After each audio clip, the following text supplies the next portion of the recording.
Hey guys, it's your girl Najwa. Welcome back to my channel. I'm so happy you're here. If you're new to my channel, please do me a favor. Go ahead and hit the like and subscribe button. Hit the bell so you know whenever I post a video. It really helps out our little growing community. Okay, I'm going to stop. I'm so on like 100 today. So I just wanted to talk to you really quickly. I got the tablet. I pulled up a few articles to sort of also give us a, how do I want to say this? Give us a guiding light for this whole thing, but also at the same time, um, sort of just have something that says, "Hey, I'm not just speaking out the side of my neck. You know, this is a thing."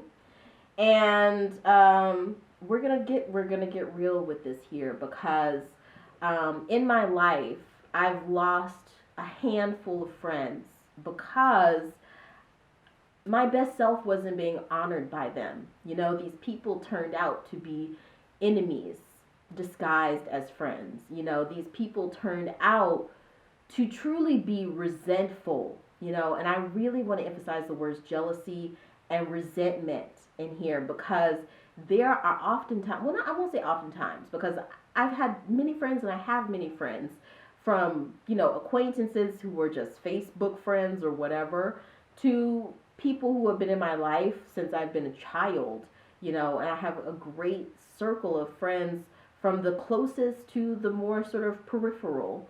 And I've had at least 3 or 4 friends who have really just kind of crushed my heart at the time where I really needed them to show their compassion for me, to show that they care about how I feel, to care about who I am as a person and where I've come from, that what has gotten me to who I am today, and show empathy and compassion with that, and also show loyalty.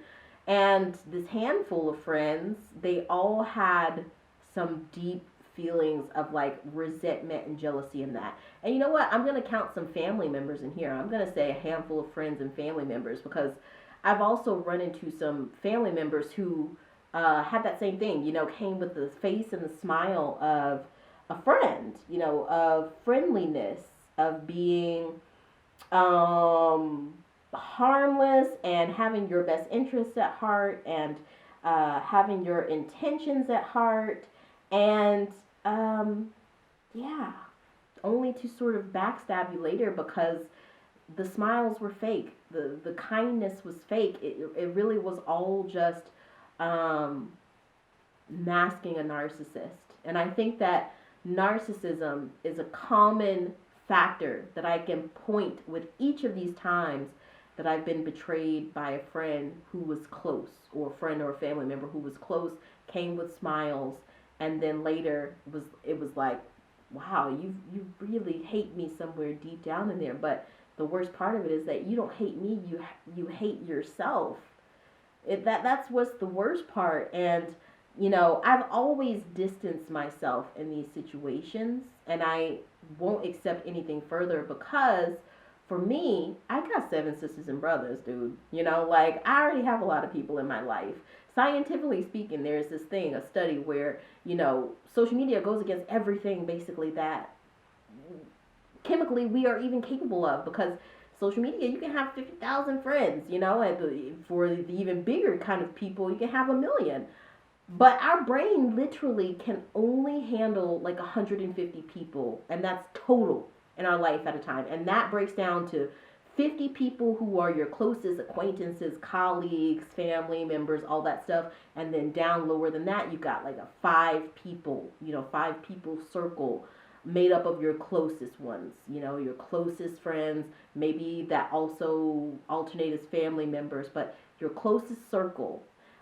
That 5 expands to the 50 and the 50 expands to 150. But after that, literally your brain doesn't have room to be there for 200, 300 people, you know? And so I value my friendships very closely. I come from a big family, and so I've already got that big support net. So many people in my family that I know love me from such a deep place that, you know, it just, and so I just don't have time for fake friends. I don't have time for friends who are actually backstabbing you and yeah, not really there for you.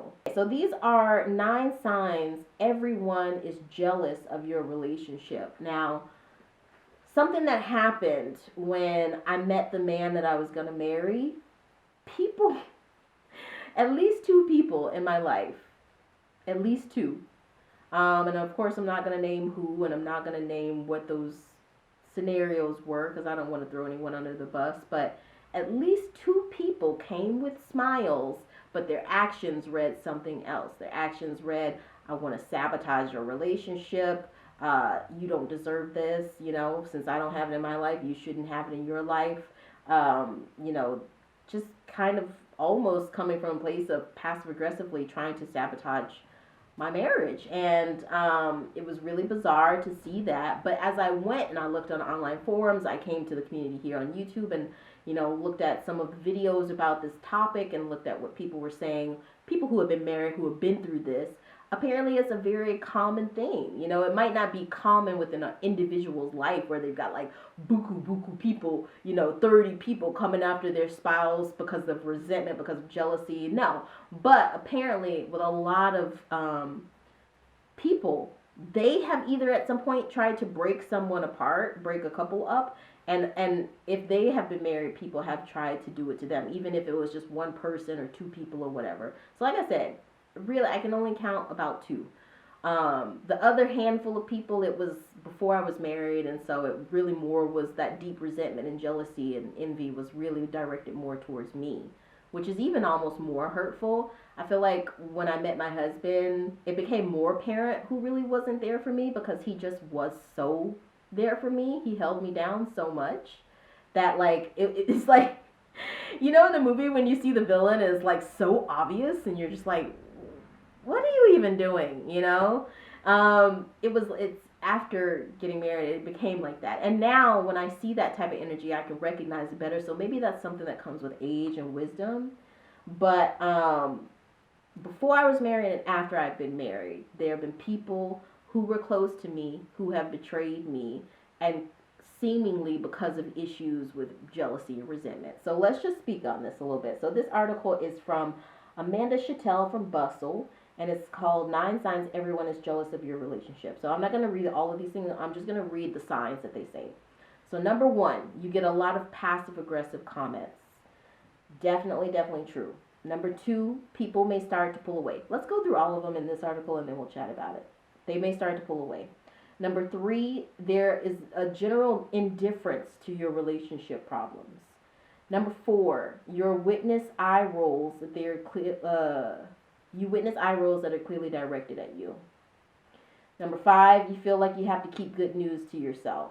Number 6, when things go bad, you can almost sense joy from others. Number 7, people are constantly trying to one-up you. Number 8, you get unnecessary criticism.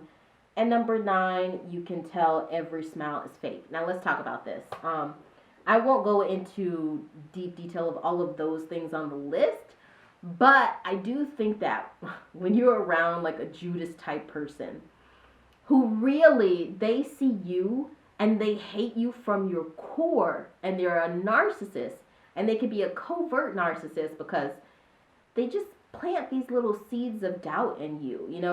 Your friendship with them starts off so positive, but even thinking back at the beginning of your friendship or relationship, maybe it wasn't as positive as you thought. Maybe you think back to some of those comments and you think, wow, maybe they were just really passive aggressive and planting these seeds of doubt in me from the beginning. But those things of, you can just sense on some weird, deep, almost in your backbone, like what's the expression that I'm trying to say? You can sense in your bones that like when they have a smile on their face and something good is going in your life, or something good has happened to you, or you're excited about something, you can just see behind that they are rooting for you to fail. But, the way that our brains work, I think you probably just dismiss it out and you think, oh, maybe they're having a good day, a bad day. And then there's also that element of when something bad happens to you. Like when something good happens for you, they want to plant a seed of you're not really good enough for it, you're not ready for it, or you had nefarious means to get you to that success or this happiness or this joy that you're experiencing. And then when something bad happens to you, on some molecular level, you sense that they're really happy that something bad is happening to you. And even in the way that they talk to you, it's like they speak in honeyed words. They speak extremely fast. They speak extremely fast because they don't want you to see that actually something in here is off.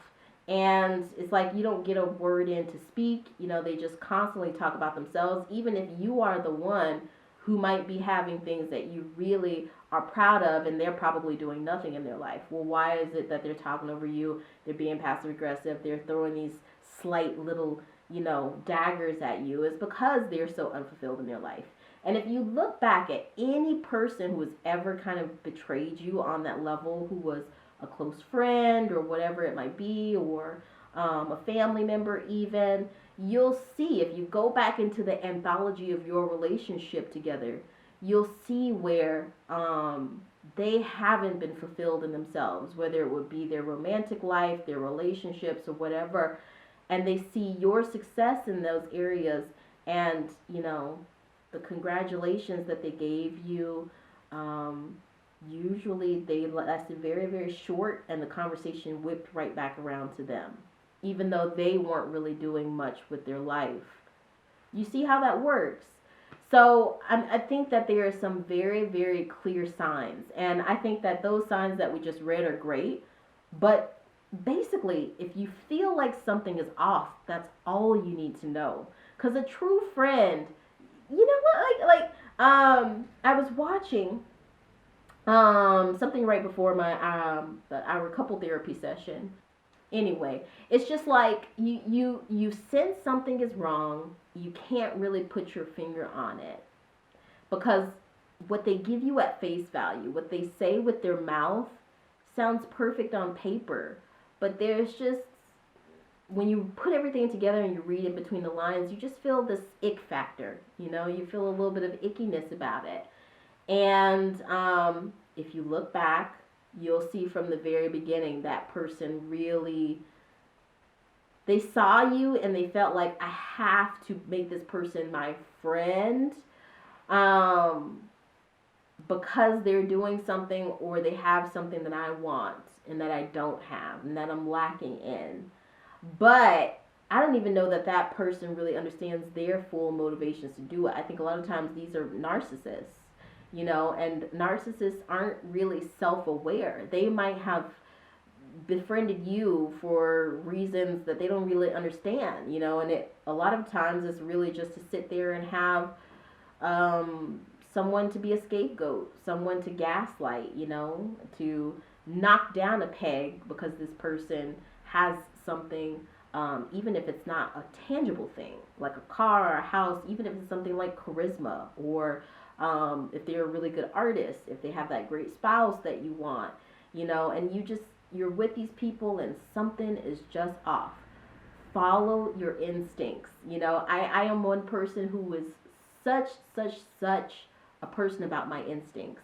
And even though I've only had these handful of occasions, between 3 and 5 times, I would say that I've truly had to just cut friends out of my life, or even sort of family members, or just kind of put them at a distance, is because there was something really sinister behind them. And I feel like my gut really scopes that out with people. And if you're feeling that, really, really trust your gut. You don't necessarily need a list of all of this stuff that we know. We know it like on a cerebral level, but within our hearts, it's like we know when somebody is smiling, but they hate your doggone guts.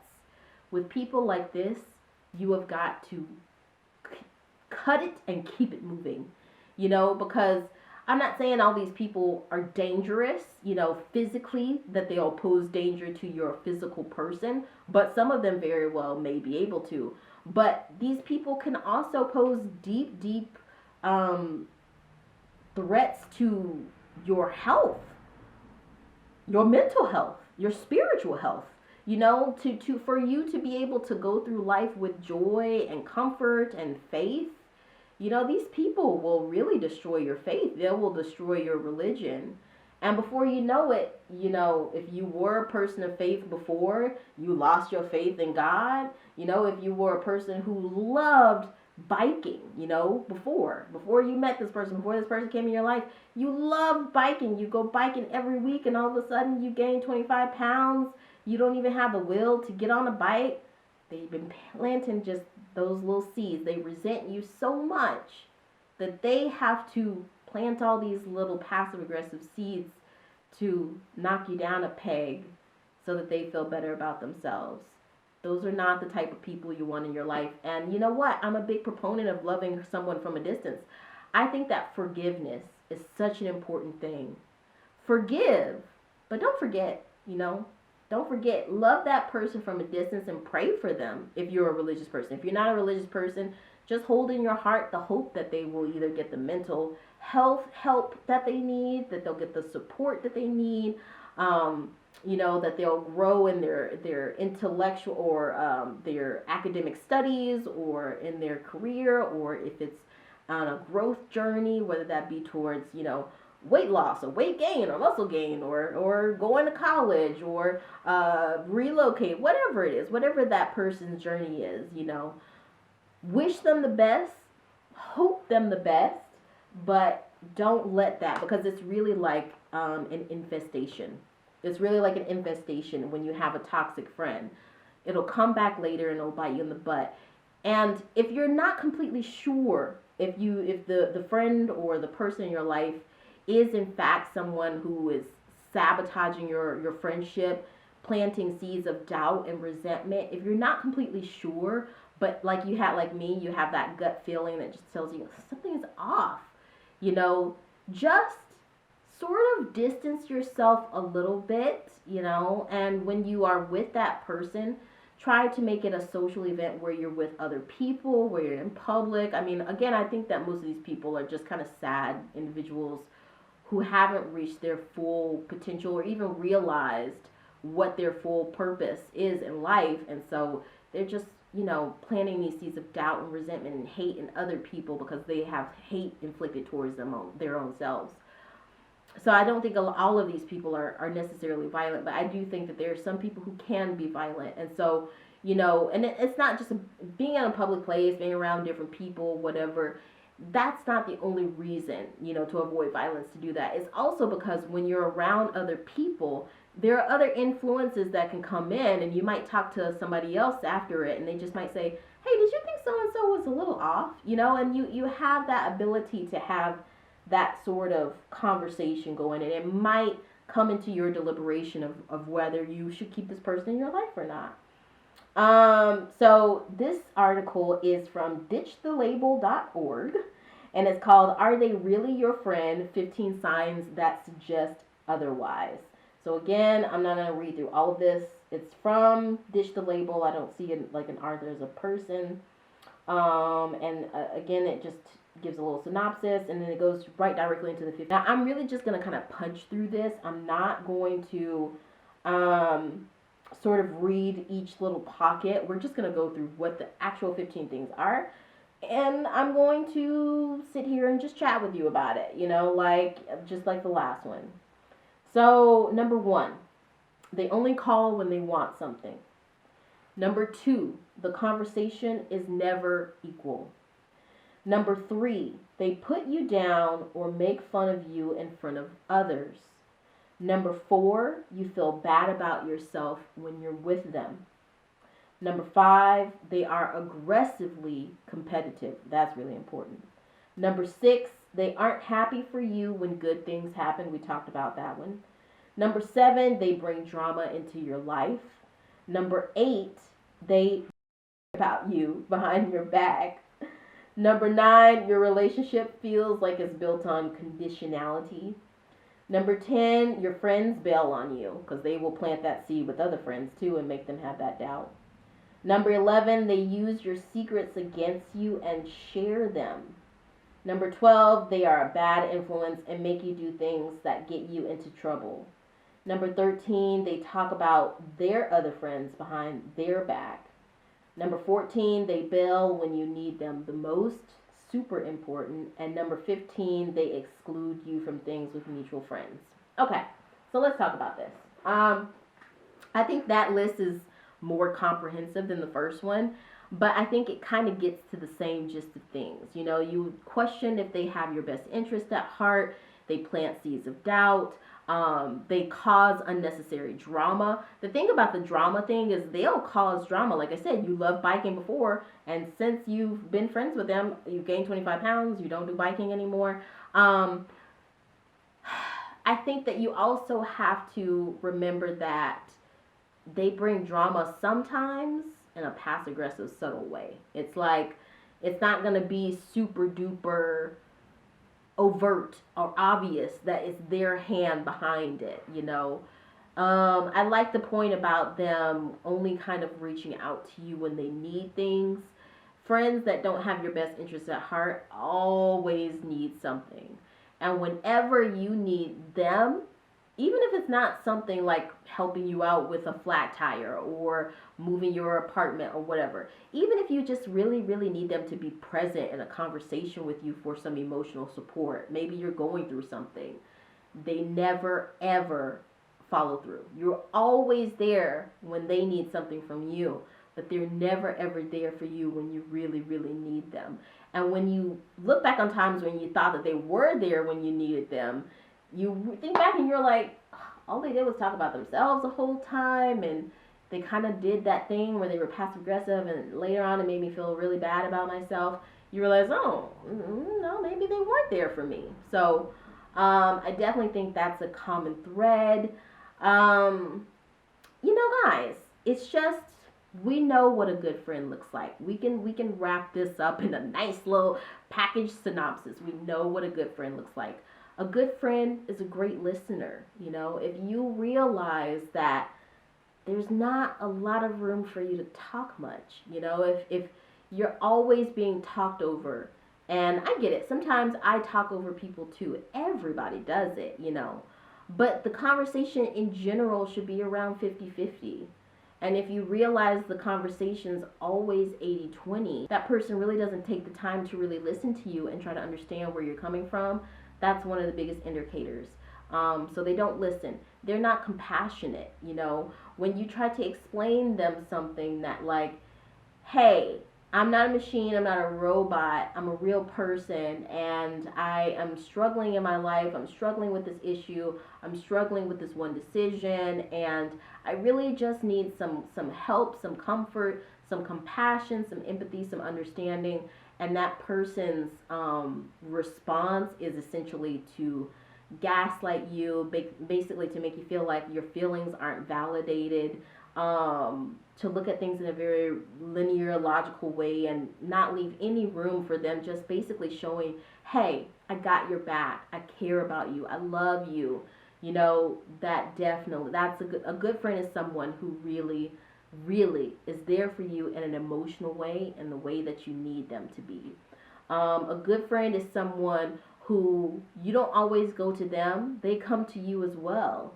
A good friend is someone who, if you can remember a time where, you know, maybe you had some really good news, you got a promotion at work, or you found $20 in your pocket, or you I don't know, you started a new business, your if you have children, maybe your child graduated from this really prestigious honors program, whatever it is, and you went to that friend expecting them to just like pop champagne and be so happy, like, you know, seriously just sit there and jump with you in the room and, you know, laugh the way that actual friends and supporters do when something great happens to you. And that person just had sort of a really lukewarm response. Or they said something like, oh, hey, that's great. You know, like they had that smile for like 2 seconds and then it dropped down. But are you really sure you're ready for that? You know, if it was like that space and you think back on it and you think, no, they weren't happy for me. They weren't happy for me. So we know what a great friend looks like. They're good listeners. They're compassionate. They're there for you emotionally. They celebrate your successes. They're there for you to be a shoulder to cry on when you've reached your failures, when you've reached your low points. Um, if they are vindictive and gaslighting, only talk about themselves, they dominate the conversation. You can see in some weird, kind of low key way that when you suffer, they really are taking great joy from that. Or when you are in real great joy, they're suffering. They don't like it. If something in your gut just tells you this is off, that might be a sign that it's time to go ahead and cut it. And like I said, I don't want to sound ruthless. You guys know we talk about on this channel all the time.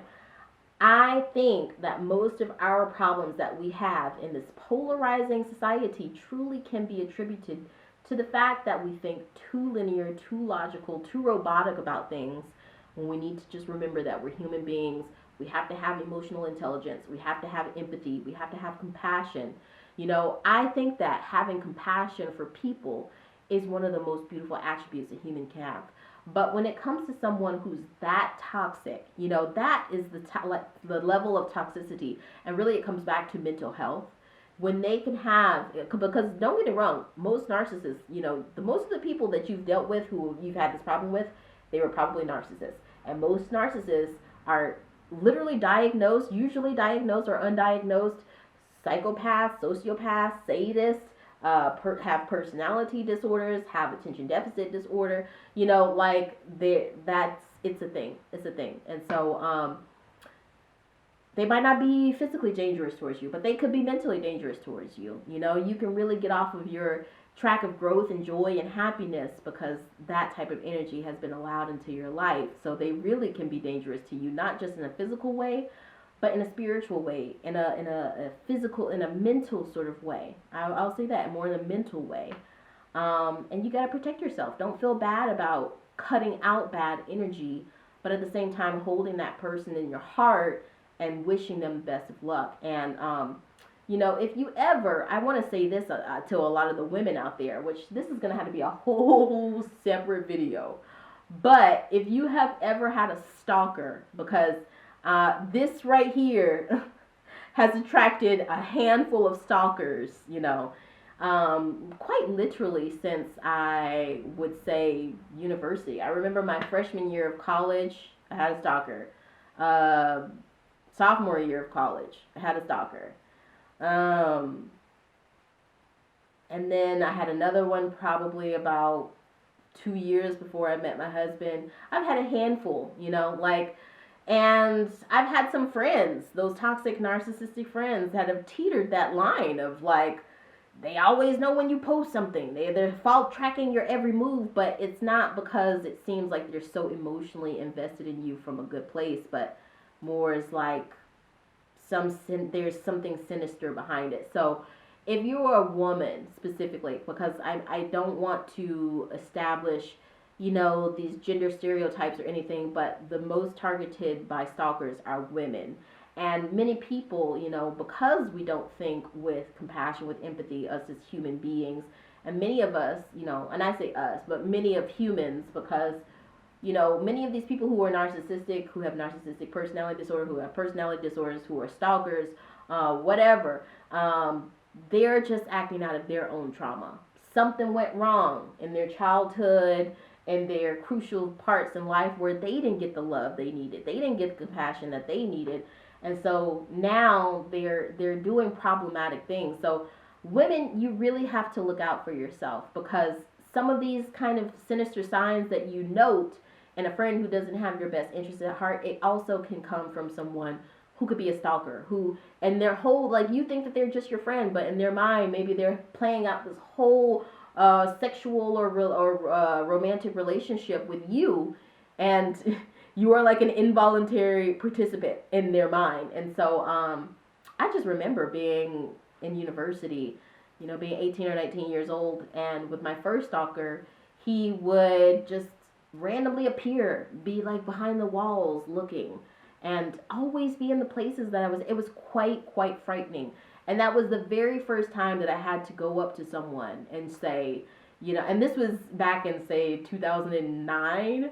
So we weren't really big into technology back then. It was definitely booming, but it's not where it is today. And so I physically had to go up to my stalker and tell him to cut it off back then. Um, in the past, I'd say 10 years, like the handful of stalkers that I've had in the past 10 years, that at least could be reserved to WhatsApp or Google Meets or whatever, where I could just shut it down from a digital space. But back before technology was so what it is today, you had to do that in person. And I literally had to walk up to him and show that I was coming from a place of compassion and that I felt for him and that I was flattered by the attention that he was giving me, that he would have to stop. There would be no exception to that. I would take full forces within my rights, within my means, to pursue the situation, whether with the school, with legal avenues, to make sure that I'm safe and to make sure that he understands or that person understood that this behavior couldn't continue. And I'm sorry, but I think that we need to cut off contact, so please don't contact me. Please delete my number from my phone if you can. And, please don't talk to me if you see me, or just keep a kind of reasonable distance, just so that I and myself know that I'm not hurting you further, because clearly you are really interested in me, and that's manifesting in ways that, while it's definitely a compliment, is manifesting in ways that are making me uncomfortable. And you really just have to shut it down, like, please don't contact me again, or just show that with your face.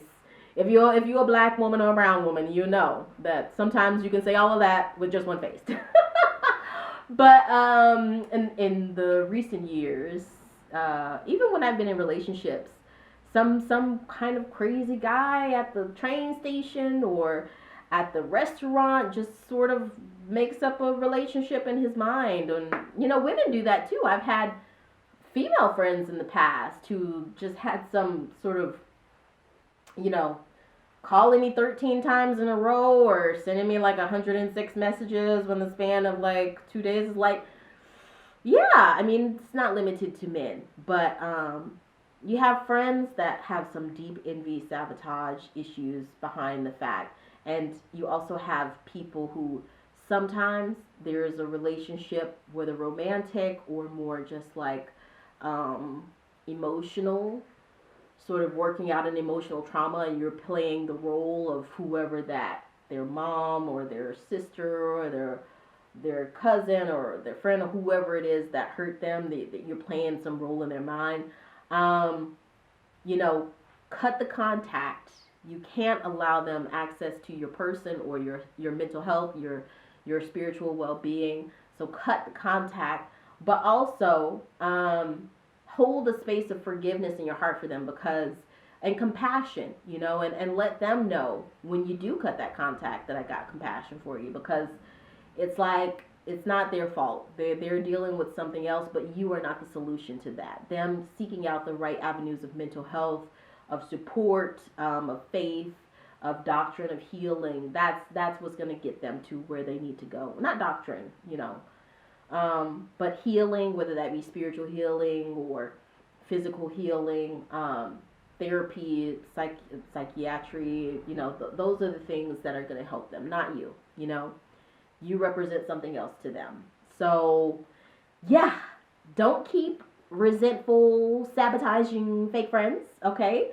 And stalkers are a no-no. And know that those sabotaging fake friends, if you don't follow your gut, they can turn into that stalker, okay? They can turn into that person who could cause you harm to your physical self, to your mental self, to your spiritual self, if you let them.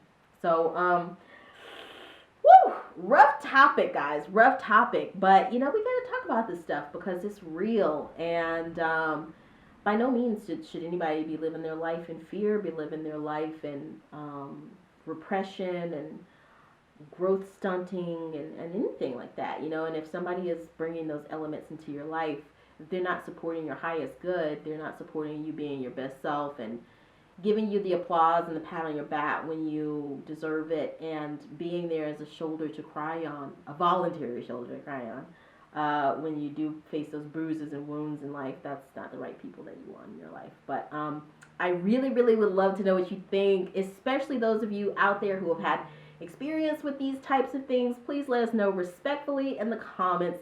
Again, if you're new to this channel, please go ahead, hit the like and subscribe button, hit the bell so you know whenever I post a video, and I'll see you next time.